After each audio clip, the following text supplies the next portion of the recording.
মাননীয় প্রধান অতিথি, বিশেষ অতিথি এবং সভাপতি মহোদয় জাহান কৃষক কার্ড গ্রহণ করছে। করতালি দিয়ে অভিবাদন জানানোর জন্য আমি বিনয়ের সাথে আহ্বান করছি। ধন্যবাদ। অসংখ্য ধন্যবাদ জানাচ্ছি মাননীয় প্রতিমন্ত্রী জনপ্রশাসন আজকের অনুষ্ঠানের সম্মানিত সভাপতি। যে স্বপ্ন দেখেছিলেন শহীদ জিয়া, মাত্র 16 দিনের জন্য শিক্ষামন্ত্রী হয়েছিলেন তিনি। শিক্ষকদের যে আবেদন ছিল সেই আবেদন পূরণ করেছিলেন। শতকরা 50 ভাগ শিক্ষকদের বেতন ভাতা দিয়ে তিনি শুরু করেছিলেন এমপিও সিস্টেম, তাই না? আজকে দেশনেত্রী বেগম খালেদা প্রয়াত হয়েছেন, তিনি শিক্ষকদের উৎসব ভাতার ব্যবস্থা করেছিলেন, কিন্তু সেটা পূর্ণাঙ্গ ব্যবস্থা হয়নি।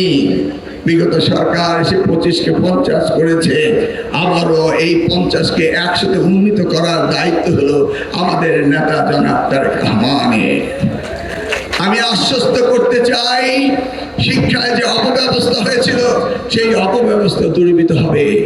সকলের জীবনের স্বপ্ন আপনার সম্পদ, আপনার সন্তানকে শিক্ষিত করা। প্রিয় কৃষকগণ, হালের গরু বিক্রি করে আপনার ছেলেকে স্কুলে লেখাপড়া করতে পাঠান। আপনাদের দরিদ্রতার মধ্য দিয়েও আপনাদের গ্রামে গঞ্জে স্কুল কলেজ প্রতিষ্ঠিত করেছেন, শিক্ষকদের সহযোগিতা করেছেন।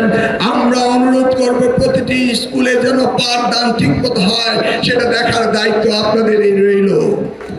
আমি শাহ আলম সাহেবকে, মাননীয় সংসদ সদস্য, মাননীয় মন্ত্রীকে আমি অনুরোধ করব, আপনার এলাকা থেকে উজ্জ্বল দৃষ্টান্ত স্থাপন করুন।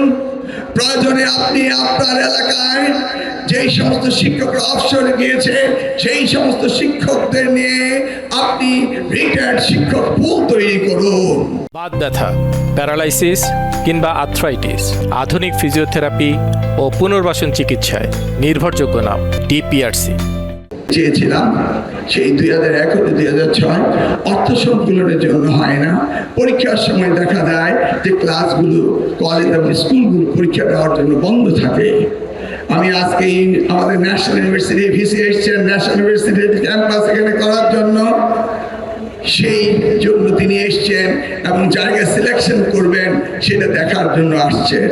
আমি বললাম আমাদের মন্ত্রণালয় থেকে এটা করতে তো একটু ঝামেলা হচ্ছে, কি করা যায়? আমি চুপিসারে বললাম যে ভিসি সাহেব, আপনি 300 উপজেলায় 300টির ব্যবস্থা করেন, ফান্ড রেজ করেন। আর আমি দায়িত্ব দিলাম শাহ আলমকে 195টি অর্থাৎ 495টি উপজেলায়, প্রত্যেকটি উপজেলায় যেন একটি মাল্টিপারপাস পরীক্ষা কেন্দ্র হয়, যেটা ডিসি ইউনিয়নের অধীনে থাকবে। পরীক্ষার সময় ব্যবহার করে পরীক্ষার জন্য, অন্যান্য সময়ে তারা মাল্টিপারপাস অন্যান্য কাজে ব্যবহার করবে।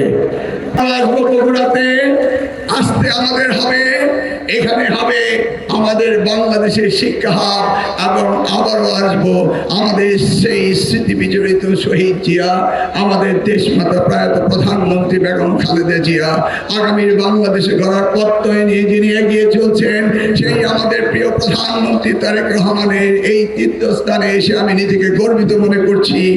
এবং আমি ভাবছি যে আজকে থেকেই মাননীয় প্রধানমন্ত্রী কৃষকের জন্য এই নববর্ষ 1433 সালে নতুন হাল খাতা করলেন। এই খাল খাতায় আমরা যারা রয়েছি তারা ঋণী থাকবো কৃষকের কাছে। সেই আমাদের ঋণের হাল খাতা খুললেন আজকে আমাদের প্রধানমন্ত্রী জনাব তারেক রহমান।